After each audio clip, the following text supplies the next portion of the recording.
Y en esta ocasión también voy a ser el moderador de la jornada que llamamos Eficiencia del uso del agua en la agricultura, desde la sistematización predial hasta el manejo de ambientes. En nombre de la Mesa de Buenas Prácticas Agropecuarias de Río Cuarto, quiero agradecer por estar presente y acompañarnos en este día. Para nosotros es muy importante la interacción con los diferentes actores de la cadena agroalimentaria y el hecho de que hoy podamos encontrarnos de manera presencial tiene un valor agregado, ya que creemos que la virtualidad nos acerca como a las personas, pero estar cara a cara nutre aún más las relaciones. Aprovechemos esta instancia para compartir experiencias. Esta jornada de capacitación organizada por la Mesa de Buenas Prácticas Agropecuarias con el apoyo del Consejo Regional de Conservación de Suelos de Río Cuarto. Como Mesa de BPA de Río Cuarto tenemos la misión de promover y comunicar las buenas prácticas agropecuarias y está en nuestro espíritu estar atentos y responder a la demanda de diferentes temas coyunturales y de prospectiva. Es por lo que esta jornada tiene como base la sistematización de predios para disminuir los escurrimientos, aumentar infiltraciones en los campos y favorecer a que el agua de lluvia se infiltre dentro de los establecimientos. Para validar toda esta tecnología es que recurrimos a la agricultura de precisión como una herramienta fundamental en los sistemas productivos modernos, ayudando en la eficiencia de uso de los recursos, explorando la potencialidad de cada ambiente del establecimiento. Por su parte, el Consejo Regional de Conservación de Suelos tiene como objetivo promover acciones de cuidado de suelo, articulando la vinculación entre actores públicos como el Estado provincial, municipal o entidades, y privados como cooperativas y productores. Los objetivos que tenemos en estas 4 horas de jornada son informar cuáles son los aspectos teóricos prácticos más relevantes de la sistematización predial y cómo la agricultura de precisión nos facilita el trabajo en estos sistemas. Además, contaremos con los testimonios de 2 productores que nos explicarán sus experiencias respecto a la sistematización. Les recuerdo que esta capacitación suma puntos para el programa de BPA de la provincia de Córdoba, para lo cual deben dar su quit al momento de inscripción o haberlo puesto en la inscripción en el formulario.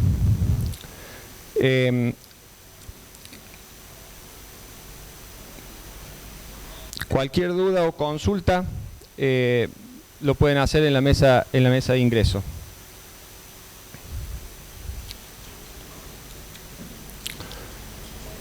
Para dar comienzo vamos a pedirle a Jorgelina Bustos, presidenta de la Mesa de Buenas Prácticas Agropecuarias de Río Cuarto, que nos dé la bienvenida. Hola, buenos días. Bienvenidos a todos. Un agradecimiento especial a los disertantes. Bueno, acá veo a Marcos.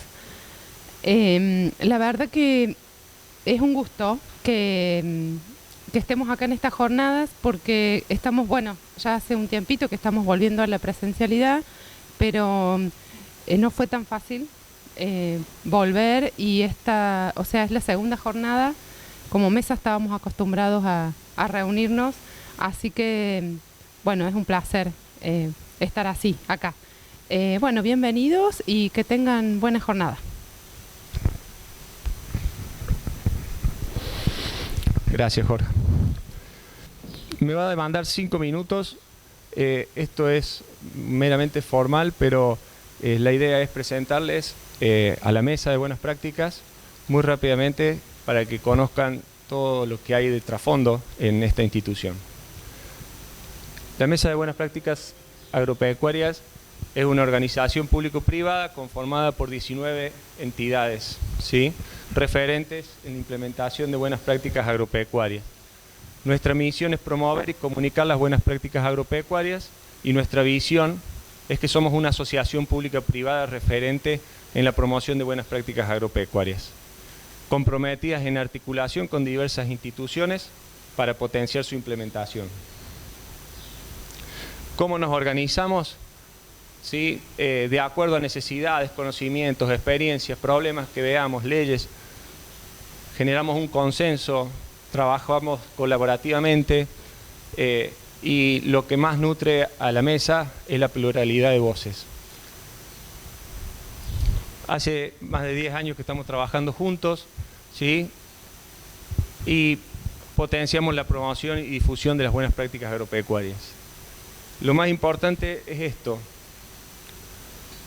Acá existen todas las instituciones, están nombradas todas las instituciones que forman parte de la mesa. Está PRESID, está la Asociación de Ingenieros Agrónomos del Sur de Córdoba, el Ateneo Juvenil, AIT, la Cámara de Agroaplicadores de la Provincia de Córdoba, el CEASAC, COTAGRO, CREA, Estancia La Rosa, FADA, la Facultad de Agronomía y Veterinaria de la Universidad, Fundación Maní Argentina, el Gobierno de Río Cuarto, el INTA, el Mercado de Abasto, el Ministerio, ¿sí? La INIAP, Oro Verde, el RENATRE y la Sociedad Rural de Río Cuarto. Todas las instituciones que acabo de nombrar son las que forman parte y por eso en la diapo de la presentación ustedes no estaban viendo en realidad todo lo que los logos, porque los resumimos en el logo de la Mesa de Buenas Prácticas, ¿sí? Los invitamos a seguirnos en nuestras redes sociales para enterarse de más novedades, para cualquier consulta que ustedes tengan y búsquennos como @buenasprácticasagro en Instagram, Facebook y Twitter. Muchas gracias. Le vamos a dar paso a Marcos.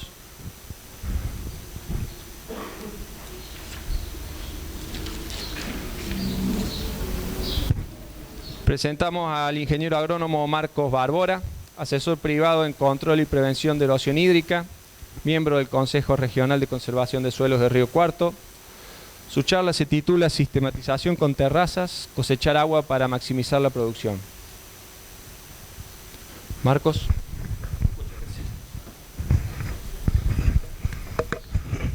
Vamos por ahí entonces.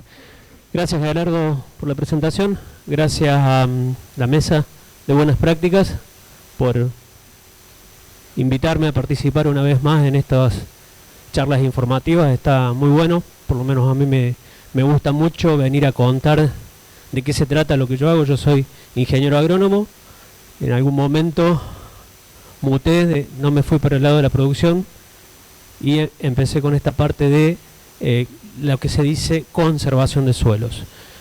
Como dice ahí abajo, yo soy asesor privado en control y prevención de erosión hídrica, que sería una de las partes de la conservación del suelo. Sigo agradeciendo al Consejo Regional de Conservación de Suelos por apoyar este tipo de iniciativas, por hacer el trabajo que vine haciendo desde ya casi 6 años en el departamento. Agradecer a la Sociedad Rural de Río Cuarto y bueno, y al Ministerio de Agricultura en sus representantes que también apoyan y acompañan en este tipo de jornadas. Como dice el título de la charla, o como la quiero presentar, es la sistematización predial y cómo cosechar agua para estabilizar la producción. Entonces, sistematización predial, cuando hablamos de sistematización predial agrícola, estamos hablando de construir terrazas. Entonces, para los que no conocen, me van a decir, Marcos, ¿qué es una terraza? Las terrazas son bordos, las van a ver ya en los campos, por suerte, se están viendo muchos, son bordos de 25 centímetros de alto. Yo soy bastante de mostrar 25 centímetros esto y 16 metros de ancho, o sea que 8 metros para cada lado. Prácticamente esta sala sería el ancho de ese bordo por esta altura. Cuando están hechas de base ancha, que es lo que se está usando en la mayoría de los campos de la zona, ¿para qué? Para poder transitarlas con la maquinaria sin ningún inconveniente. Ese bordo no se trae tierra de otro lado para hacerlo, sino que se hace con tierra que se saca de los lados del bordo. Si lo hacemos, históricamente las terrazas se hacían con el múltiplo, con el rastrón, entonces se hacían 2 surcos, uno a cada lado, porque se trabajaba en vuelta, como marcando una melga. Hoy ese rastrón ha sido mejorado por un terraceador. que son los implementos que el Ministerio de Agricultura les da en concesión a los consorcios de conservación de suelo. Y después de otra forma que también hace 2 surcos, 2 canales, 2 bandejas. Y después de otra forma de hacerla que es como una niveladora, que hacemos solamente el canal aguas arriba del bordo para que contenga el escurrimiento, y con la tierra que cortamos armamos el bordo. O sea que el canal aguas abajo no estaría la bandeja. Esas terrazas tienen un mínimo en total de tierra arada, de lo que cortamos en el lote. Lo que nos preocupa muchas veces es de lo que rompemos la cobertura que haya en el lote, entre 20 y 25 metros. ¿No es cierto? Esa es toda la superficie, todo el ancho que vamos a estar laboreando en un lote. Lo que realmente es el bordo son esos 16 metros, 15, 16 metros. Visto de arriba, esas figuras simpáticas, muchas veces armónicas, son las terrazas, donde el intervalo entre terrazas se calcula en función de la pendiente, en función de la porosidad de ese suelo. Hay un montón de variables que los técnicos tomamos en cuenta para hacer ese diseño. A veces se pueden hacer paralelas y a veces se decide por comodidad, por una cuestión operativa, hacerlas caprichosas. Ustedes van a ver en una imagen que esas terrazas en parte se alejan, en parte se acercan, pero todas las terrazas cumplen o persiguen la misma finalidad, que es la de detener los escurrimientos que se generan cuando llueve en una pendiente. Todos los suelos, o su gran mayoría, tienen pendiente. Entonces, ¿qué va a pasar? El agua por gravedad va a ir aguas abajo. Entonces, ese escurrimiento, si nosotros hacemos la terraza, va a quedar confinado, detenido en la bandeja aguas arriba del bordo. Entonces, el sistema bandeja-bordo es lo que está funcionando, interfiriendo el escurrimiento. Esa terraza, como está ahí en corte, está siempre transversal a la pendiente general del lote. O sea, es una picardía hacer una terraza a favor de la pendiente. Entonces, ¿cuándo se generan los escurrimientos? Cuando llueve. ¿Por qué? Porque no llueve como todos queremos, y como yo de chiquito ya escuchaba a mi viejo que se acostaba a dormir y pedía que llueva despacito, toda la noche, y si es posible cada 10 días. Eso no lo tenemos, no lo podemos manejar. Hay cosas que podemos hacer para cambiar eso, pero no sobre la lluvia. Entonces, como no pasa eso, que llueve despacito, manso, toda la noche, 30 milímetros cada 10 días, empiezan los problemas de las diferencias entre la intensidad de lluvia, que es cuánta agua cae en un periodo de tiempo, versus la infiltración que tenemos en ese suelo. ¿Qué es la infiltración? Es el ingreso del agua al suelo. ¿Qué pasa cuando tenemos mucha lluvia en toda la noche? Algo infiltra, algo se va para el bajo. ¿Qué pasa cuando tenemos poca lluvia en poco tiempo? Tenemos una diferencia porque se satura la capacidad de tomar agua de ese suelo, de infiltrar, y eso que queda en superficie hasta cierto momento se estanca, y después cuando se supera se empieza a ir aguas abajo. Tenemos escurrimiento. El escurrimiento es producto de la diferencia entre lo que infiltra y lo que llueve. Lo que sobra se va para el bajo. Y después, que es la peor y que pasan, cuando llueve mucho y rápido, mucho en poco tiempo. Ahí quise ejemplificar que esas dos flechas de lo que escurre, de lo que se va para el bajo.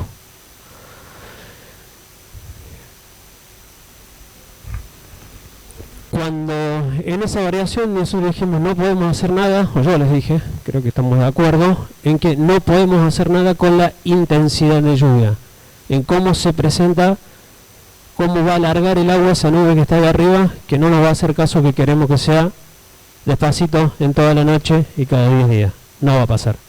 Entonces, ¿qué pasa? ¿Dónde podemos trabajar los productores asesorados con los ingenieros agrónomos haciendo un equipo para empezar a, como decía el título, cosechar agua?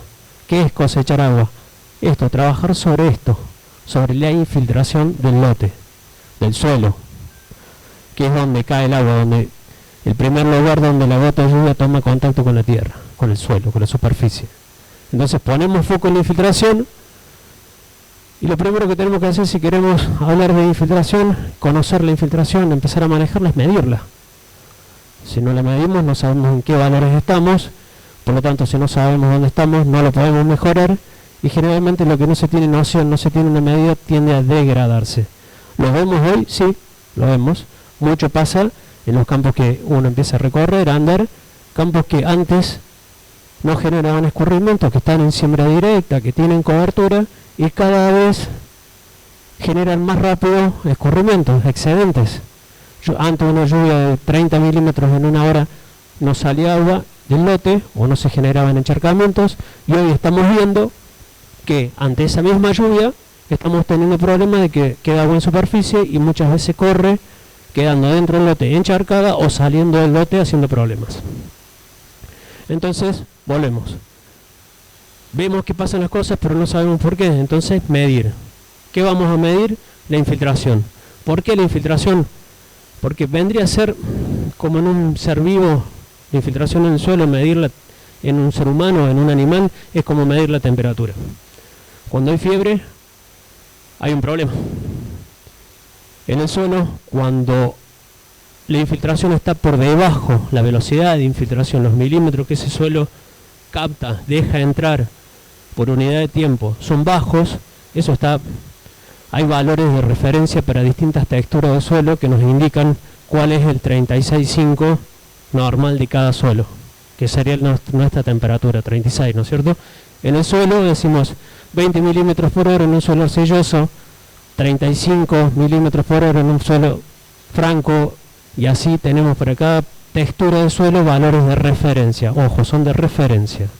Entonces, medimos, analizamos cómo entra el agua al suelo, y en base a eso, si esa infiltración está retardada, ya podemos empezar a indagar por qué tenemos ese problema de infiltración. Las causas físicas a los problemas de infiltración, a que esa infiltración sea lenta, vamos a estar hablando de cuando superficialmente vamos a tener costras y sellos. Es ese barrito que se forma apenas llueve, o que lo vemos después de una lluvia, vemos ese barrito brilloso. Bueno, ese se puede formar y acumular por arrastre de una zona donde se erosiona y viene a otra parte y se estanca y empieza a plastificar la superficie. En zonas desnudas puede generarse porque por el impacto de la gota de lluvia pega en el suelo, y antes donde había poros, pero el suelo está desnudo, el suelo se desagrega, se transforma en talco. Ese talco no viene de ningún lado, sino que es de la propia rotura del suelo, de la superficie del suelo. Entonces, cuando se seque, nos va a hacer ese plastificado. Pueden mirar un poco la gente de acá, que parece que si no van a pensar que hay algo con este lado. ¿Qué pasa? Eso es lo que va a estar en el primer momento de la lluvia, ya va a estar afectando la infiltración, y en las lluvias que siguen también nos va a estar complicando. Entonces eso es la primera barrera que vamos a tener a la entrada del agua en el suelo. En ese suelo hacia abajo está perfecto de poros, de mesoporos, que son los que dejan entrar el agua, pero superficialmente está plastificado. Para poner un ejemplo, una palabra que podamos visualizar. Entonces, ¿qué se genera? Esos encharcamientos superficiales donde vemos ese barrito brilloso en la zona del encharcamiento. ¿Por qué? Por sellos. Cuando se secan, son costras. Después, por problemas de compactación. Miren, eso es, ahí arriba está el rastrojo. Fíjense en cómo se rompe esa losa de 5 centímetros de espesor, y me complica, ya es mucho manejar esto, pero imagínense un ladrillón mendocino, esos grandes. Bueno, eso es lo que se rompía, en esas estructuras rompía el suelo. ¿Dónde? Ahí que vamos a encontrar poros, sí, algunos vamos a encontrar, pero en su gran mayoría van a ser microporos, muy chiquitos, mínimos, donde el agua, en vez de percolar, puede llegar a difundir. O sea, va a ser un movimiento más por humedecimiento que por circulación. Imagínense la diferencia entre un paño de algodón muy apretado, donde uno lo humedece y la mancha y la gota se va hacia afuera, y un media sombra donde uno tira una gota y esa gota pasa para abajo. Eso es infiltrar y lo otro es difundir. ¿Cuál tiene más capacidad de conducir agua? Obviamente el media sombra va a dejar que pase hacia abajo, y de esa forma se almacena en el suelo. Tenemos los problemas identificados, básicamente los de la salud física del suelo. Entonces, los dos costras de sellos no están hablando de falta de poros, de esos mesoporos que son los que el Beto Quiroga dice que son las autopistas por las que el agua entra al suelo. Entonces, falta de poros. ¿Qué podemos hacer para solucionar el problema ese de falta de poros? Miren, falta de poros. Imagínense, si en un suelo compactado el agua se le complica entrar, el agua que es un fluido, imagínense en algo sólido como la raíz de un vegetal. Eso es una raíz de soja. Estaba enterrada hasta ahí más o menos. Eso no tiene más de 5 centímetros. Lamento que no haya habido una escala, algo para tener referencias, pero no estamos más profundos que eso. Miren esa bandeja.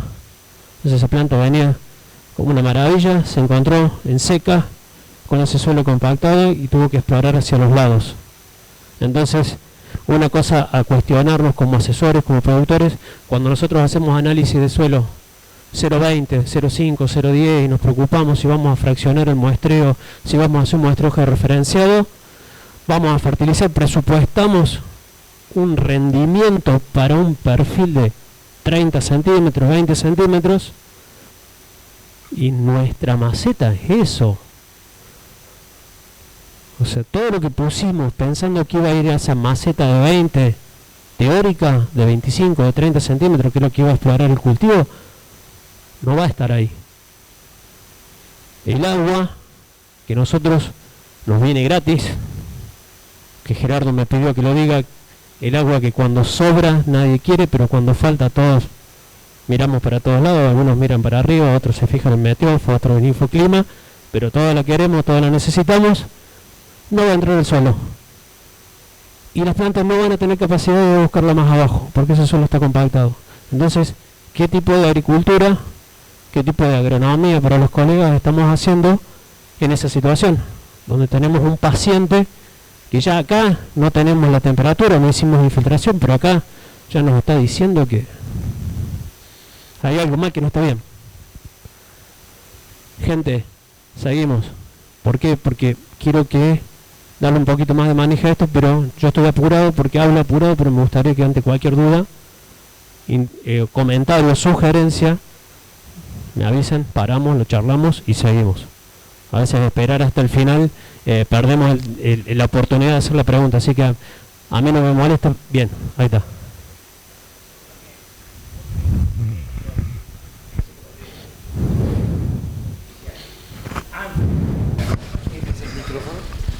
Bien. ¿Puede ser? No sé si hay un antes o un después. Lo ideal sería trabajar en simultáneo, porque como vimos los dibujos son medio infantiles que puse de la flecha de la intensidad de la lluvia y la precipitación. Vamos a trabajar sobre la infiltración, la vamos a recuperar, pero esos suelos tienen una capacidad óptima de infiltración. Vos la podés mejorar, pero ¿qué pasa cuando esa capacidad es saturada, es sobrepasada?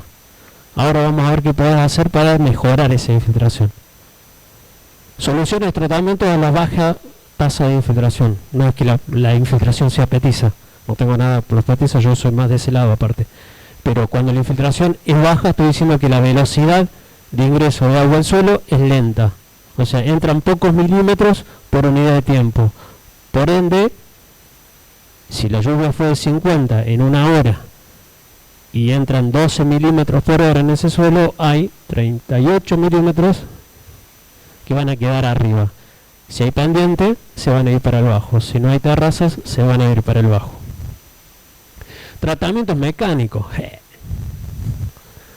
Yo por lo menos soy de la generación que araba, cincelaba, así que me dio ese gusto.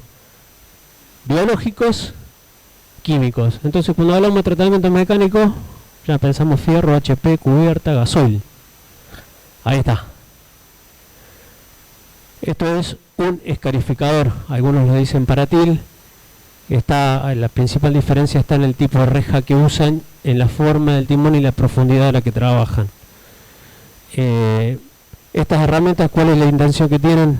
Esos timones verticales de perfil angosto, la idea es entrar por debajo de la capa dura, romperla, ir generando un estallido, una explosión del suelo, para que esa masa, esos ladrillones que vimos que pueden estar arriba, al medio, abajo o en todo el perfil, se vayan rompiendo. Eso no se hace en cualquier momento, no se hace todos los años, porque el suelo tiene que tener una friabilidad, tiene que estar en condiciones óptimas para hacer ese trabajo. Ese trabajo es un trabajo que es caro si lo contratamos, es caro si ponemos el gasoil, es caro para el tractor, es caro para los mismos fierros, porque eso se desgasta en función de la dureza que hay en el suelo. Entonces, qué mejor que ya que se va a hacer un gasto o una inversión, veanlo como quieran, pero que se haga en un momento oportuno. Y guarda con esto, porque una vez charlando con un colega, amigo, estábamos tomando unos mates, creo que fue, él decía que este bicho en los campos tendría que estar alquilado, tendría que ser de alquiler, tendría que estar prohibido que haya uno de estos estacionado en los campos. Porque ¿qué pasa? Cuando está ahí, tenemos un ratito, vamos, lo enganchamos y salimos a descompactar. Y muchas veces no está el momento. Y no es solamente descompactar. Hay un estudio que probó en 86 repeticiones qué pasa cuando descompactamos, cuánto dura esa descompactación. Este es el testigo, el 100% compactado, no se tocó. Una pasada no se tocó. Y después se fueron haciendo distintas tareas de compactación, cobertura primero, descompactación después, para distintos tipos de suelo, para distintas toposecuencias, o sea, se pasó en la loma, en la media loma y en el bajo, y se evaluó, se fue con un penetrómetro y se evaluó en el tiempo 12, 24, 36 meses, o sea, cuánto duraba ese efecto, ese esponjado que hicimos para ayudar a que las raíces del agua entren al suelo. Todos estos son los puntitos que se midieron. En promedio, lo tenemos acá, a los 18 meses el suelo ya recuperó el 85%, 90% de esa compactación. Se acomodó y quedó un 10% más blando, un 15%. Guarda, en otros, miren esto, en otros se empeoró la situación. Se fue un 125% más duro. Entonces se hizo un gasto y fue un tiro en el pie. Quisimos mejorar la situación y terminamos complicándola. ¿Cuáles son? Ahí les voy a poner el nombre de la publicación si quieren indagar un poquito más en cuáles fueron las causas probables de ese empeoramiento de las causas y cuáles fueron los manejos que hicieron y los tipos de suelo que hicieron que ese esponjamiento perdure hasta 3 años. No es la idea dar recomendaciones, dar recetas de cuándo hay que hacer una labor o la otra. Lo que sí es mostrar que se puede mejorar la condición física del suelo con una labor, pero hay un manejo, hay una prescripción y que van a dar un momento y un tipo de labor que hay que hacer para descompactar ese suelo. Por eso, lo que les comentaba anecdóticamente al principio, cuando hablábamos de la descompactación, de la labranza vertical profunda, de que el descompactador no tendría que estar estacionado en el campo. Tendría que llegar para hacer una labor y pegarse la vuelta. Es una herramienta que puede ser un arma de doble filo. Entonces, y revertir una compactación acá, y eso fue a 40 centímetros, ya después tenés que entrar con un bulldozer con una reja a 80 centímetros. Y si se vuelve a hacer de nuevo caprichosamente más, en el momento inadecuado, en condiciones inadecuadas, volvemos a lo mismo. Ese sobre de compactación lo vamos a tener a 80 centímetros. Entonces, en algún momento hay que parar la pelota, mirar y a veces pedir asistencia. No todos sabemos, no todos podemos hacer todo, y ahí es donde hay gente que puede tener un poquito más de visión de capacitación o de experiencia en la temática. Ahí está el artículo, y dice descompactación solo si es necesaria y si es eventual. Entonces, primero determinar la necesidad de descompactar mecánicamente. Segundo, cuándo lo vamos a hacer y que sea la vara de plata. En serio, ya tenemos que, creo que estos 20 y pico años de siembra directa y de recetas nos han enseñado que tenemos que empezar a apropiar las tecnologías, adaptarlas a cada lote, a cada establecimiento, a cada situación. Lo podemos hacer. No es recomendable, la evidencia nos dice, no es recomendable hacer lo mismo desde el norte al sur, pasando por el centro, con toda la variabilidad que hay ahí al medio, de clima, de suelo, de manejo, de escala de productores. Entonces todo eso son las cosas que hay que empezar vamos a hablar así porque yo no quiero dar órdenes, no es una orden, es una sugerencia que habría que tener en cuenta a la hora de hacer estas prescripciones. Eduardo.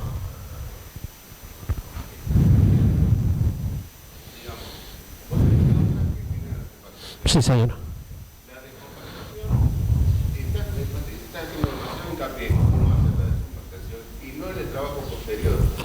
Me parece que ahí, en esa diferencia está lo que se hace posterior. Exacto, sí, por eso ahí les dejé el título del artículo y la publicación para que lo busquen, y hay estos valores por debajo de la estabilización, hablan de qué se hizo con la descompactada o después de la descompactada.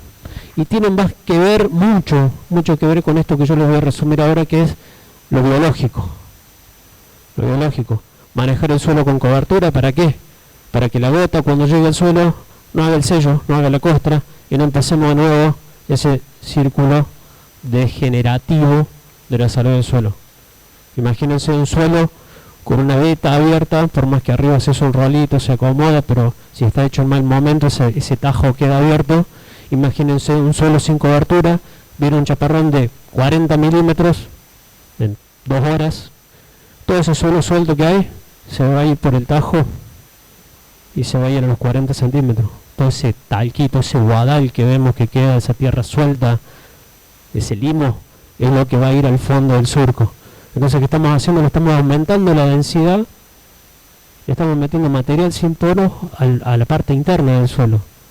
Y ahí es donde empiezan los problemas y empiezan estas cosas. Están relacionadas a esto. Entonces, que el suelo tenga cobertura antes de la descompactación o inmediatamente después de la compactación, que se siembre, que se implante y se genere una cobertura, pero que eso sea cobertura hacia arriba, pero que sean raíces, que sea estructura hacia adentro del suelo. Esas raíces, cuando se vayan, van a generar poros, esos poros van a quedar disponibles. Son justamente los mesoporos que necesita el agua para infiltrar en el suelo. Cuando hablamos muchas veces de cobertura, de cultivo de cobertura, está esto también, gente. Ya vimos campos que han hecho los deberes muy bien con la siembra directa, que tienen, no en esta zona quizás, pero quizás si nos vamos más al este, más a la zona, sin llegar a Marcos Juárez, pero lugares intermedios, tienen hasta hoy problemas de cobertura para sembrar. Hemos tenido que, la tecnología, la industria ha tenido que proveer a la maquinaria de barrer rastrojos. Se ha pensado en rastras livianas que mezclen esa cobertura con un poco de suelo para acelerar, ayudar a la descomposición sin enterrarlo, o sea, gestionar esa cantidad de residuos. Y esa foto que yo les mostré del ladrillón que se rompió en el perfil es de Marcos Juárez.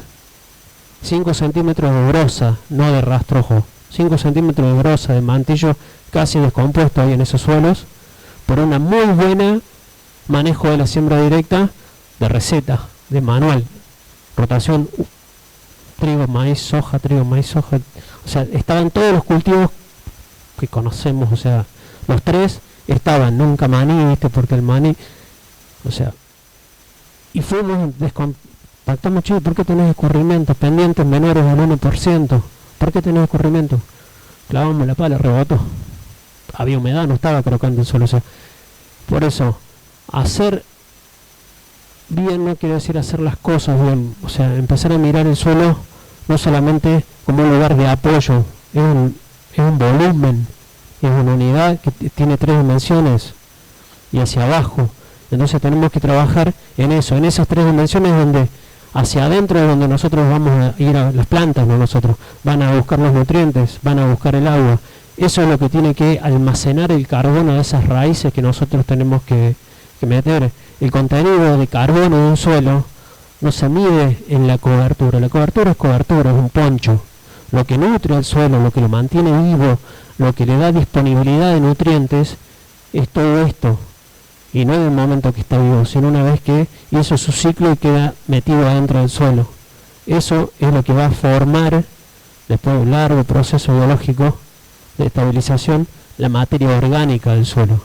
Esa materia orgánica es la encargada de proveer nutrientes, pero a la vez está comprobado que a mayor contenido de materia orgánica, un suelo tiene mayor capacidad de absorber y de tener agua disponible para el cultivo. Entonces, punto a favor para la materia orgánica. Estamos hablando de los bonos de carbono, de las forestaciones, de un montón de cosas para sacar carbono de la atmósfera. Se han hecho máquinas que hacen ladrillos de carbono sacado del aire. Y tenemos esta posibilidad, gente. Más que posibilidad, esta responsabilidad de hacer que los suelos empiecen a funcionar como un organismo vivo todo el año. Y más allá de la foto y de lo pintoresco del suelo verde, cubierto por una alfombra verde, lo importante es que la vida esté adentro del suelo.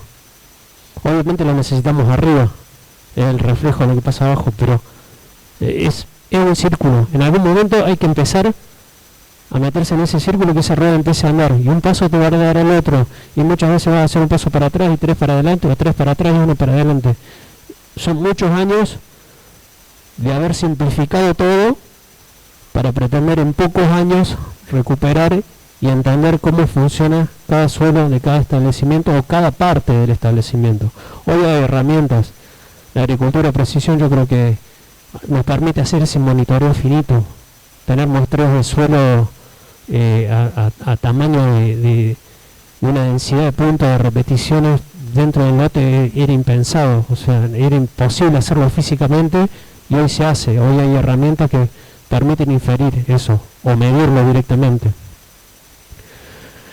De las químicas entran las enmiendas, los mulch, las enmiendas, todo lo que sea enmiendas orgánicas también, o sea, lo que es subproductos de la industria energética, como es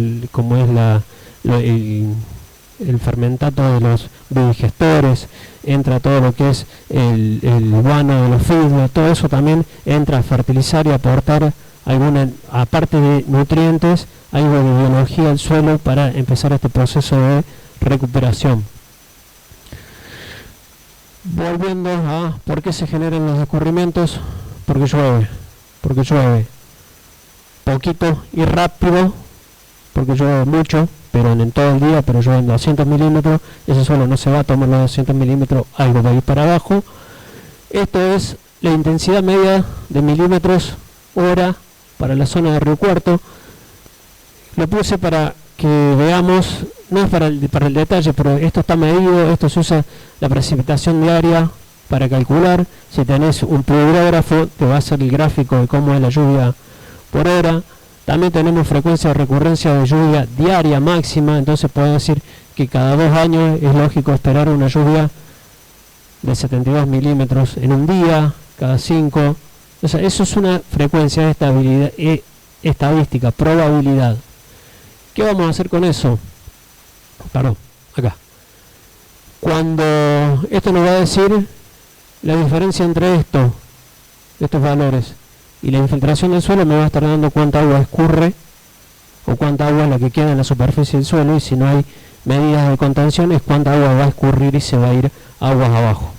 Entonces yo hasta ahora les estuve contando, mi intención fue que visualicen todo lo que se puede hacer en el suelo desde el momento que toca el agua, toma contacto con el suelo hasta que empieza a escurrir, y qué podemos hacer para que sea lo menos posible lo que escurre. Eso va a ser posible hasta cierto volumen, y después de ahí en adelante se va a generar inevitablemente un escurrimiento. Ahí es cuando entra la sistematización con terrazas. ¿Qué pasa cuando se generan los escurrimientos? Empieza la erosión. Esta es una foto ya rara, vieja, porque ya no se ven. Ahora se empezaron a ver de nuevo campos roturados y sembrados a favor de la pendiente. Entonces, ¿qué empezamos a ver? Esto, erosión. La erosión, que es pérdida de suelo, corte de suelo y traslado. Se fue del lugar donde se originó, lo perdimos donde estaba. Esto ya es más común, una linda cobertura, un rastrojo de soja bien rotado, bien rotado para la zona, es 2-1. Este era el segundo año de soja, ya empezamos a ver esto, que ya en la zona estamos acostumbrados a verlos y a solucionarlo. Cosechamos, el contratista nos avisa, el maquinista que dejó los dientes en el volante cuando agarró esto. Entonces, ¿qué hacemos? Enganchamos el múltiple o una niveladorita de arrastre, emparejamos esto y sigue la campaña. Pero estos otros síntomas, como lo es el infiltrómetro, para decirnos que tenemos problemas de infiltración, que tenemos una infiltración lenta, esto es otro indicador de que tenemos problemas con la gestión de los excedentes, que hay agua que no está entrando al suelo, que se está yendo del lugar donde cayó, donde tomó contacto con el suelo y que nos está rompiendo, nos está sacando suelo productivo, que son esos 20 centímetros primeros en esta zona. Siembra a favor de la pendiente, miren, ahí quedó, germinó, estaba anclando, vino una lluvia, barrió el surco, se aguantó ahí un poquito el maní. Pero fíjense la importancia de lo que es la línea, el sentido de las siembras. El ancho de la cuchilla turbo lo barrió completo.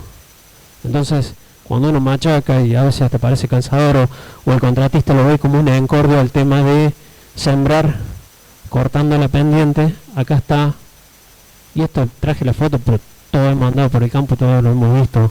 Quizás lo tenemos naturalizado, pero no podemos decir que esto no pasa. Esto pasa mucho y más de lo que vemos. ¿Qué pasa cuando el agua sale del campo? Empezamos con esto, cuando se junta la que salió de mi campo, del campo vecino, empezamos a tener caminos destruidos. Muchas veces esos caminos a la par, esto es Adelia María, el camino de los cuatreros, cuando hace 3 años, creo que fue 4, con las grandes lluvias, fue esto, se llevó puesto líneas de energía eléctricas, entradas a campos, problemas entre vecinos, todo este suelo fue a parar a algún lado. Entonces no es solamente lo que vemos acá de el camino roto. Ese es el primer síntoma, pero también tenemos, miren, Laguna La Felipa, esto es la imagen de Google Earth, hoy entran, Laguna La Felipa. Esperen, me pisé. Bueno. Eso lo medí así rapidito, tiene 1,5 hectáreas. Acá entra el arroyo Chucul. Acá está el suelo de los campos, todo arriba del arroyo Chucul. Más allá que el cauce por el arroyo también baja, pero todos esos surquitos, esas cuchillitas turbo que se fueron, están acá. Y esto es porque bajó el nivel, hasta, o sea, no está tan baja, no hay una bajante muy grande, pero fíjense acá en la forma de la pluma de agua con sedimento que se va estacionando a medida que se abre, pierde velocidad y se empieza a estacionar. Esto fue lo primero. Y esto lo vemos. Y agarren cualquier lagunita de cualquier canal, de cualquier arroyo. En el Google Earth tienen un relojito con una flecha verde. Eso les permite ir atrás en el tiempo, enganchan un ciclo seco, como lo van a ver que la laguna está más baja. Y fíjense en la desembocadura del cauce, esto. Esto tiene otro agravante. Esta laguna en su origen, cuando hicieron ese alteo, dijeron esta laguna va a aguantar, no sé, nos va a guardar 100 millones, cientos billones de metros cúbicos de agua.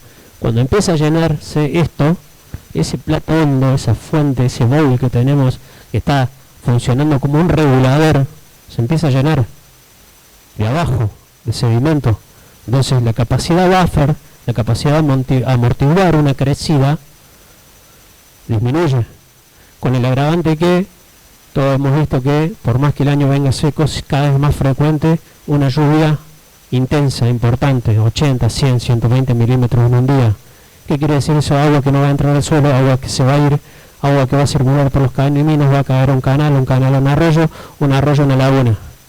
O sea, van a llegar más milímetros o más metros cúbicos más rápido a una laguna que tiene menor capacidad de amortiguación. ¿Dónde va a estar el problema acá? A la salida de esa laguna, donde esa obra fue dimensionada, tiene un margen de seguridad, pero lo va a sobrepasar y de ahí para abajo empieza el problema. Empieza otro problema que es el de los campos que hoy están trabajando tranquilamente acá, confiados en ese murallón, en ese regulador, y algún día va a saltar el corcho y va a pegar la barrida. O sea, son problemas que no tienen vuelta atrás. Es impensable una remediación de una situación de esa. Fíjense en esto ya que quiere aparecer. Cuando no llega a la laguna, pero dentro del mismo campo, un campo de 700 hectáreas, donde la cuenca de aporte a ese campo eran no más de 300 a ese punto, en una noche, una lluvia, una cárcava, esto afectó 2 hectáreas de campo, de una parte que era una ollita, y habían hecho un alteo de un camino, porque ese bajito les complicaba para pasar, no pusieron una alcantarilla porque era bajo de los dos lados. Ahí está la espiga, gente. O sea, no pensemos en este cultivo que se invirtió, se puso toda la tecnología, le pusimos toda la ficha para cosecharlo y lo perdemos. Pensemos en los millones de años o miles de años de evolución que había en ese suelo que sepultamos. Lo sepultamos con sedimento, con barro, con algo que no tiene porosidad, que no tiene macroporosidad, que no tiene estructura. Va a ser un gran ladrillo puesto arriba de un suelo fértil. Más o menos se entiende cuál es, me explico en cuál es la foto de lo que le quiero mostrar, de qué pasa cuando no se gestiona el excedente, cuando no lo ordenamos, cuando lo dejamos que vaya o que aguante un añito más, total lo plancho. Otra cuestión del paratil, del escarificado, muchas veces lo hacemos a favor de la pendiente. Imagínense si hizo ese daño la lluvia cuando les mostré la semillita del maní descalzada, que es 5x5. Imagínate cuando vos detonas el suelo 40 centímetros de profundidad y ya lo haces a favor de la pendiente. Es comprarse los números para esto, o para tener esto adentro del campo. Entonces, la importancia hoy, costo-beneficio, te va a gastar, no sé lo que sale hoy un escarificado, un paratil. ¿Alguien tiene idea por hectárea? Bueno, ahí va. Entonces, a eso, una altimetría, agregar una altimetría, hacer un diseño de las líneas de labranza. No entremos en la línea de siembra porque quizás la máquina no tiene corte por surco, no es neumática. Hay un montón de limitantes que no las justifico, pero las entiendo, que un productor o un contratista me diga, no me jodas con hacer siembra cortando la pendiente. Pero un paratil, que lo vamos a hacer una vez, como dijo ahí, eventualmente, y no siempre, medianamente tratemos de hacerlo lo mejor posible. La línea de siembra, el sentido de esa labranza ayuda a que sea lo mejor posible. Esos surcos a favor de la pendiente pasan a ser canaletas y nosotros si lo hacemos transversal a la pendiente, cada tajo es una trampa que está puesta a 30 centímetros. Entonces una gota que cae ahí, en esa parte del lote donde no entró el timón, va a bajar 30 centímetros y va a caer a ese tajo que hicimos. Entonces las probabilidades de que se genere un desplazamiento son ínfimas. Bueno, vimos el montón de los cortes, vimos cómo se acumula en la tierra. En la agronomía tenemos herramientas tanto para estimar como para medir la pérdida de suelo. La estimación la hace la RUSLE, que es la ecuación universal de pérdida de suelo, donde considera intensidad de lluvia, factores del suelo como pendiente, como porosidad, como erodabilidad, que es la resistencia a erosionarse o no que tiene ese suelo, y nos permite estimar cuánto suelo vamos a perder con tal o cual manejo. Otra forma que es medible, que no se hace mucho porque es complicado el seguimiento, ¿no? La instalación son las parcelas de erosión. Son franjas de 4 metros, 5 metros de ancho, 10, 12, 15 metros de largo, que al final se pone un embocador y se junta el excedente, el residuo que el agua viene arrastrando. Entonces se hace una cobertura de una cosa, otra cobertura, otro manejo, y después instalamos esas chapas como los clavos barrera para el isoca, para la tucura. Bueno, es acomodar algo así a favor de la pendiente, y en la punta pones un embudo con colectores. Esa es la forma de medir sedimento generado por erosión, por escurrimiento. Van a ver dos valores ahí, 12 y 2, sin terrazas. Esto ya no es estimado, esto es del censo de INTA de hace 4 o 5 años ya, que dice que para la provincia de Córdoba la pérdida de suelo promedio ronda los 12 toneladas de suelo. Son 2 camioncitos volcadores, más o menos, depende si lo manejo yo o lo carga y tratan de hacer meter un par más de viaje, pero son 2 camioncitos volcadores que estamos perdiendo por hectárea, por año, de suelo. Muchas veces no es de las cárcavas, porque no hay pendiente, porque no hay surcos que concentren, pero sí es laminar. El laminar. Y está medido también, en las parcelas estas se constató eso. ¿Qué pasa cuando hacemos terrazas? Más agronomía. ¿Por qué puse más agronomía? Es todo lo otro que hay que hacer lo que el señor me preguntaba, ¿qué puedo hacer antes de hacer la terraza? Si yo mejoro la infiltración, si cuido la cobertura, si descompacto, si hago todas esas cosas, si roto, si tengo cultivo de servicio, bueno, eso puede bajar a 2 toneladas por hectárea o menos. Estamos hablando de promedios, ¿no es cierto? Yo soy un convencido que la pérdida de suelo tendría que ser próxima a 0. O sea, es lo que nos hace producir, gente. Ese suelo es lo que nos da la productividad, es lo que nos hace más o menos dependientes de insumos. O sea, hoy la tecnología ha llegado a que podemos producir sobre la arena, podemos producir directamente sobre agua. ¿A qué carga de insumos? ¿A qué costo? Entonces, cuando evaluamos el costo de alguna mejora, alguna recuperación del suelo, contrastarlo con algo, porque si no siempre es caro. Lo que no se mide no se conoce, lo que no se conoce no se gestiona, lo que no se gestiona se degrada. Ahí hablamos de la pérdida de suelo, o sea, esa sería la consecuencia ambiental. Ahora vamos al órgano sensible que tiene todo ser humano, más de todo, que es el bolsillo. Entonces, y para eso lo vamos a llevar a pérdidas de agua. ¿Qué pasa? ¿Cuánta agua perdemos en un lote sin terrazas?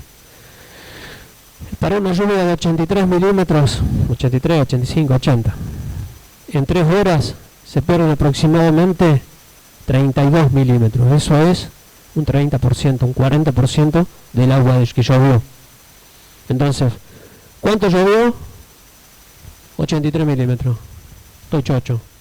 Aguanto 10 días, 15, 20 días sin que llueva. ¿Cuánto entró en suelo? 37. Eso estamos hablando por una pendiente promedio de acá de 1% o menos. O sea, acá en la generación del escurrimiento entra la pendiente, la capacidad de infiltración, la cobertura, la rugosidad. O sea, la intensidad ya fija, ya vimos que 83 milímetros en 3 horas. Entran las otras variables. La pendiente es una de las componentes de la generación de escurrimientos. Hay un montón de cosas que podemos hacer para, sin cambiar la pendiente, sin trabajar sobre la pendiente, hacer que el agua entre más. Entre ellas, mejorar la condición de infiltración y de cobertura del suelo. Para una lluvia de 50 milímetros, en 3 horas perdemos 9 milímetros por escurrimiento, y para una lluvia de 35 milímetros en 3 horas perdemos 3 milímetros. Esto nosotros, si hacemos un promedio ponderado por las veces que suceden estos eventos en una campaña, porque no todas son de 83, no todas son de 50, no todas son de 35, entonces se hace una ponderación. Estas serán las menos, estas más un poco más, y estas serán las más comunes. Entonces decimos, perdemos 20% de lo que llueve. Después, si quieren, armamos un Excel y le ponemos, perdemos 25, perdemos 15, perdemos 10, perdemos 40. Es solamente en modo de ejemplo. ¿Cómo venimos con el tiempo? Bien. Eso pasa en un lote sin sistematización. En un pérdida de agua con un suelo, con un lote sistematizado como exagerado, para una lluvia muy intensa, para esta o superior, vamos a estar perdiendo un 5%. Entonces quiere decir que hay un 15% de agua que se quedó en el lote. No solo en el canal de la terraza, en el lote, porque hicimos todos los deberes agronómicos entre terrazas para que el agua entre al suelo en el lugar donde hace el splash, donde la gota toca el suelo, se queda un ratito ahí y el suelo se la va tomando, la va dejando pasar. ¿Está? No te quería cortar la foto. Vamos, entonces, los cultivos para producir, sí o sí, toman todos los nutrientes del agua. Con la energía del sol lo transforman en producción. Agua, nutrientes y sol, productividad. El maíz necesita, por cada milímetro de agua que toma por hectárea, produce 18 kilos de grano por hectárea. La soja, por cada milímetro de agua que toma, produce 9 kilos de grano por hectárea. Entonces, teniendo en cuenta eso, decimos que en promedio para una campaña acá, en esta zona, de diciembre a marzo, abril, estarían lloviendo unos 500 milímetros. Pongámosle que también contamos lo de la previa, lo de la recarga. Entonces vamos a decir de octubre. Están los 500 milímetros disponibles que la lluvia nos regaló, no están disponibles, no hablamos de disponibilidad, hablamos de que llovieron. De esos 500 milímetros yo digo que retengo un 15% más. O sea, es así, de los 500 milímetros, el 20% que veíamos de pérdida serían 100. Pero dijimos que si hacemos las terrazas, hacemos toda la agronomía, se van a ir 5. Un 5% de esos 100. Entonces estoy reteniendo 75 milímetros más en la campaña. Hay 25 que todavía los dejo que se vayan. Entonces, en kilo de maíz son 1.300 kilos de maíz por haber hecho bien. Buena agronomía, buena sistematización, buena gestión de esa agua que llovió, y son 670 kilos de soja. Entonces, ¿es caro? ¿Es barato hacer la agronomía? ¿Es caro? ¿Es barato el asesoramiento? El agua es gratis, gente. Y como charlamos recién con Andreu, cuando sobra nadie la quiere, y cuando falta, todos la andamos buscando. Entonces, yo creo que ahí debería ser el foco de la lupa del empresario en gestionar lo que es gratis. Después lo que hay que pagar, eso nos limita, o la financiación o la liquidez, pero tenemos algo que nos está poniendo un límite. Esto viene de arriba, literalmente. Entonces, creo que ahí es donde tenemos que optimizar y eficientizar esa captura de agua. Y para terminar, un par de ítems, conclusiones. Los excedentes hídricos deben ser minimizados con agronomía, esto que venimos diciendo. El lugar donde cae, hacer que la mayor cantidad de agua ingrese al suelo, al perfil del suelo, y a partir de ahí lo que no puede ingresar, porque llovió más de lo máximo que se puede tomar ese suelo, sea gestionado con ingeniería, con la parte de ingeniería agronómica, con las terrazas, donde deben ser retardadas por esos bordos que están cortando la pendiente, y dirigidas hacia una zona de conducción de manera ordenada y no erosiva. Entonces, ¿para qué?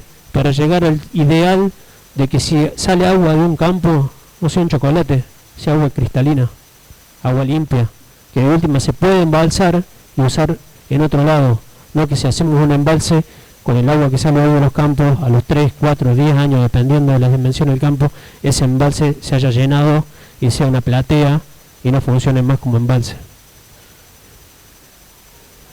Los costos por no retener agua de lluvia, como vimos, no van allá de lo productivo. Vimos caminos destruidos, vimos suelos perdidos por corte o por sedimentación, vimos toda la parte del costo de infraestructura, o sea que están atrás.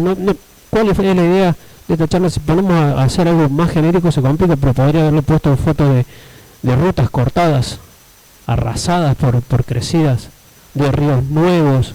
Entonces hay más costos que el productivo.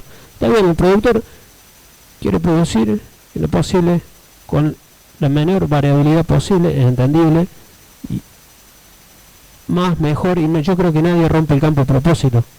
Entonces, parte de lo que tratamos desde el Consejo de Conservación de Suelos es eso, es decir, no lo están haciendo a propósito, pero vean que hay cosas que se están haciendo que no están del todo bien.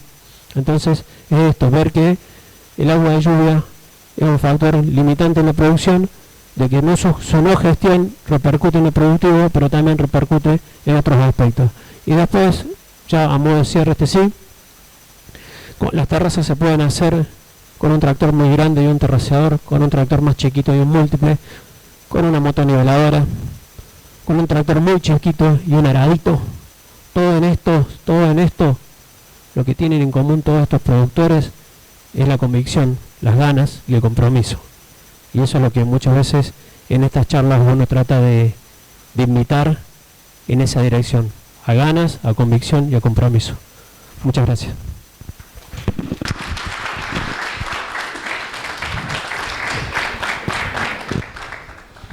Bueno, Marcos, muchísimas gracias, muy buena la presentación. Les planteo si quieren alguna pregunta, hacerle alguna pregunta a Marcos. Yo te quería preguntar, Marcos. A ver, vamos a ir moviendo el micrófono, así se escucha la grabación, si puede ser.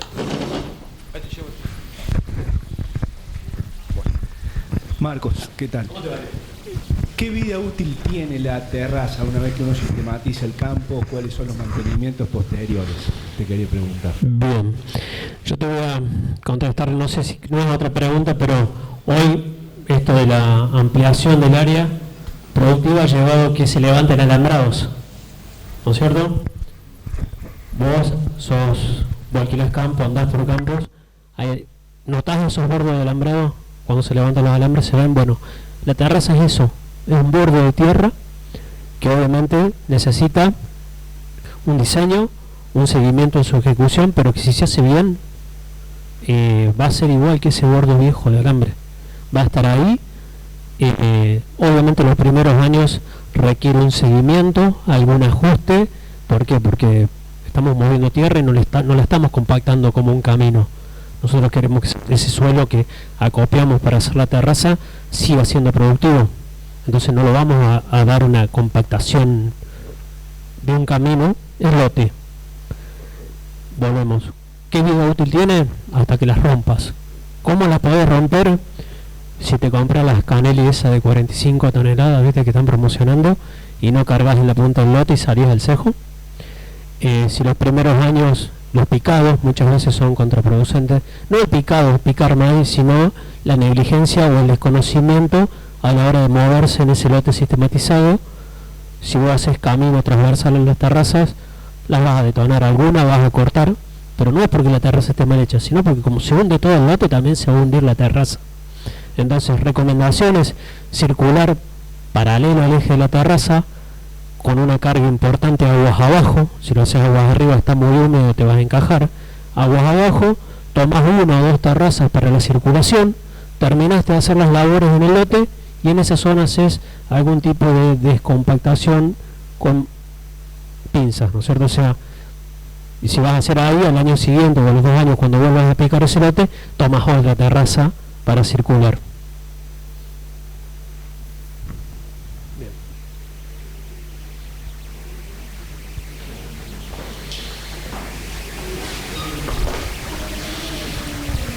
El tema de la terraza de 25 metros que vos mencionabas, ¿cómo se tendrían que trabajar o qué, para que deben perder siempre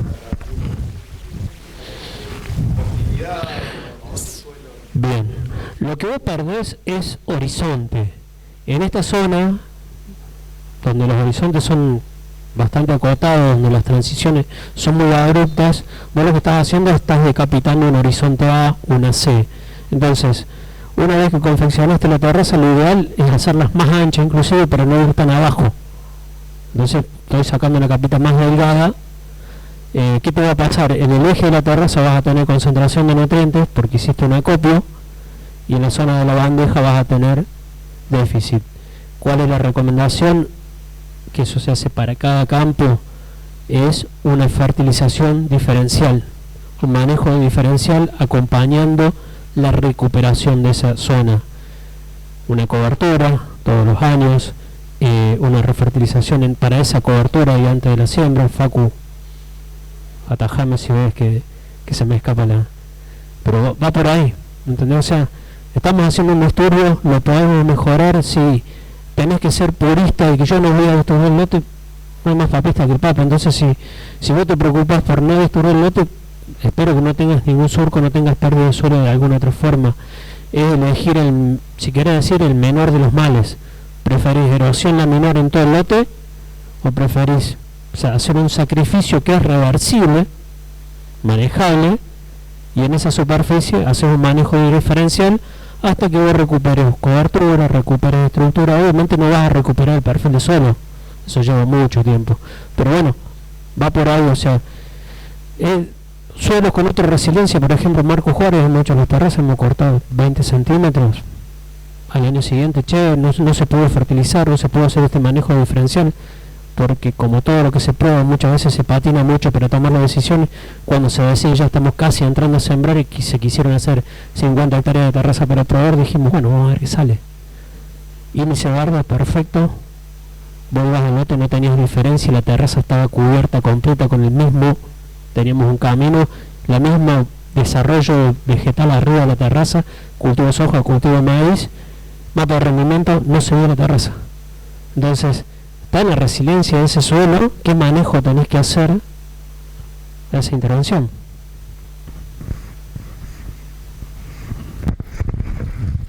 Sí, Marcos. Contanos de los avances de los consorcios. Vos hablaste de la rastra que tienen los consorcios y que teóricamente van a distintos productores. ¿Cómo se está avanzando en Córdoba con los consorcios? Se está avanzando mucho. ¿Por qué te digo mucho? La tasa de generación de consorcios es mucho más alta. Vos sacás cuenta que para armar un consorcio se necesitan entre 8 y 10 productores para formar la comisión y a partir de ahí dar la entidad en personalidad jurídica al consorcio. El Ministerio tiene todo el caminito, el Ministerio de Agricultura tiene todo lubrificado para que esa gestión sea lo más rápida posible, inclusive para la provisión de las herramientas, para la personalidad jurídica, para toda esa parte. Hoy el cuello de botella de la sistematización está en los productores, en el territorio. O sea, ahí está el verdadero cuello de botella. Miren, no es culpas, no estoy hablando de culpas, estoy hablando de una realidad que el productor, obviamente, todos, o en su gran mayoría, salvo los innovadores, todos estamos mirando a ver qué hace el innovador. Si el innovador no vuelca el carro, salimos todos atrás a hacerlo. Entonces, es un proceso. Yo hace 3 años era escéptico. Hoy soy mucho más optimista en ver primero que hay más establecimientos sistematizándose. Vos ves los estados de WhatsApp, productores chochos mostrando sus obras, sus terrazas.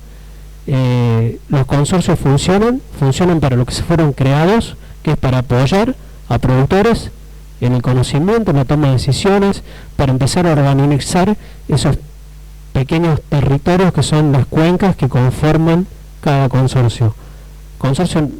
La comisión de un consorcio no tiene una jurisprudencia como tiene un consorcio caminero, que es de alambre a alambre, esos 12, 18 metros, que ahí son dueños y señores. Un consorcio de conservación de suelo opina, gestiona, apoya cosas en tierra de otros. Entonces, más que lo que hacen, mucho más no pueden hacer. Gestionan la maquinaria, la mantienen en condiciones para que el productor que lo necesite se lo lleve.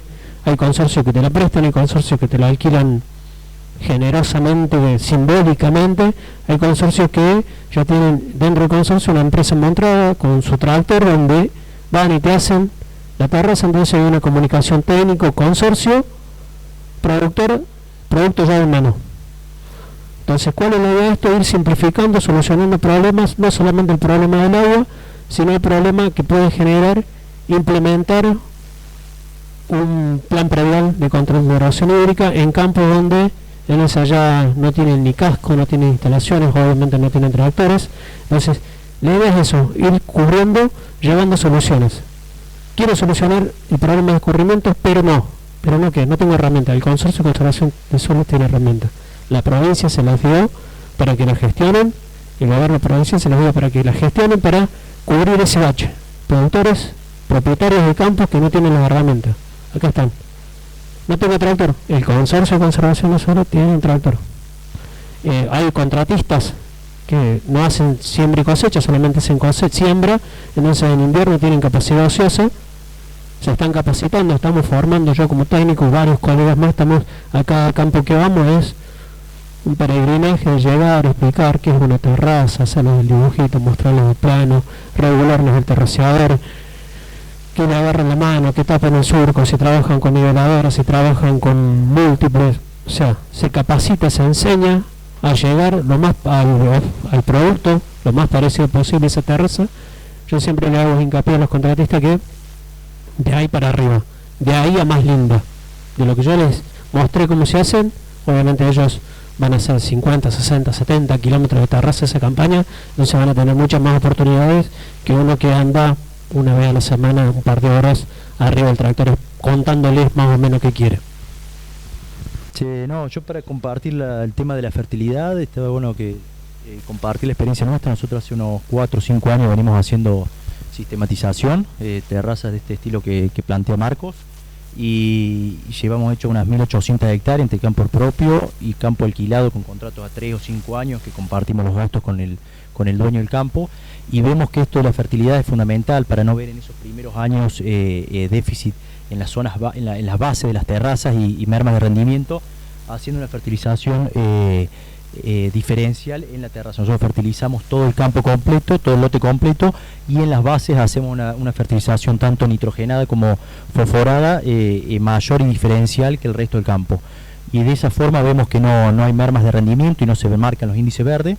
En los años que no la hemos hecho vemos esa diferencia, porque realmente lo que dice Marcos, decapitas la zona de la base. Hemos muestrado con lo que es la terraza en la base y en el lomo se duplica el fósforo y los nitratos, por eso de que llevas mucha tierra, más que todo el fósforo, y en las bases queda con una fertilidad menor, que estamos viendo que a los 3 años se estabiliza. Una vez que a los 3 años hace esa refertilización en las bases de las terrazas, ya después volvemos a fertilizar el lote normal y no lo hacemos diferenciado, y de esa forma evitamos que haya mermas en las bases de las terrazas.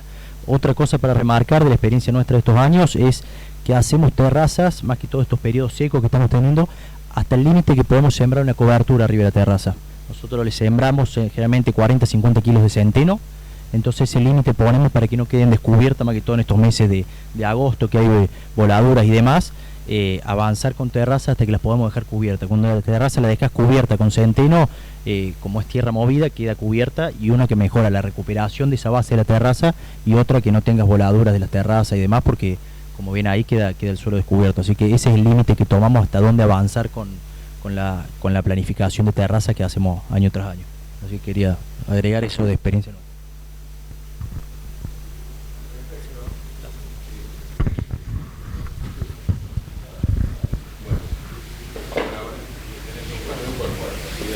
Yo fui a la reunión en el campo de Fernando, y el hijo de Fernando comentaba que en 2 lotes donde hicieron trigo, en los que estaba sistematizado, le tuvieron que dar una vuelta menos de riego al equipo de riego, es decir, ahorrar el milímetro de riego. Perdón, quiero agregar algo en el tema de los momentos.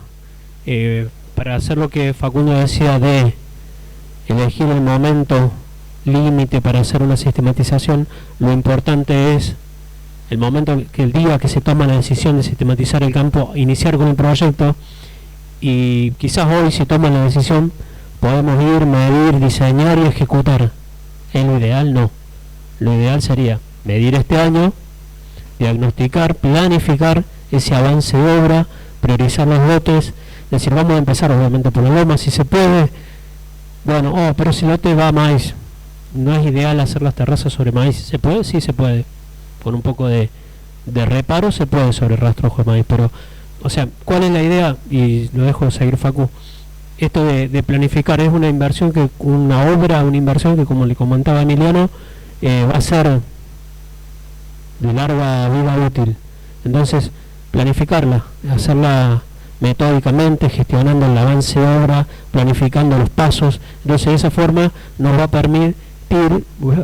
permitir optimizar los resultados obtenidos se parezcan a los esperados. Sí, de lo que comentaban, sí, nosotros tenemos en 3 círculos de riego, tenemos sistematizado, y venimos viendo estos últimos años es como con menos milímetros, casi un 20 o un 30% menos de milímetros, alcanzamos los mismos rindes que venimos consiguiendo antes. Entonces vemos que esos milímetros que regamos realmente están ingresando, no se están yendo de los lotes. También, bueno, otra cosa, lamentablemente hemos tenido pocas lluvias abundantes este último tiempo, pero las pocas que hubieron intensas, notamos cómo no corre agua en los caminos, cómo no se van agua de los lotes, se encharcan menos los lotes, así que realmente de estos 4 o 5 años vemos esa diferencia, y estamos preparando también para que seguramente van a volver esos años húmedos como tuvimos el 15, 16, 17 en algún momento, y que no vuelva a haber los problemas de cárcavas, corte de camino o que tiramos agua a los pueblos, lo que sea, ¿viste? Con esto vemos que estamos preparándonos para en ese momento que no vuelva a suceder eso.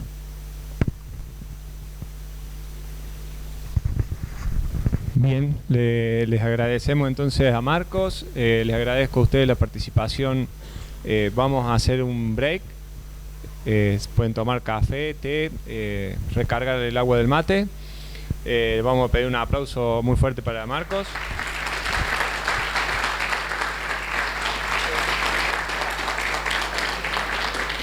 Y bueno, y los invito a quedarse para el próximo bloque, en donde va a estar Rafael Navile dando toda la parte de más de agricultura de precisión.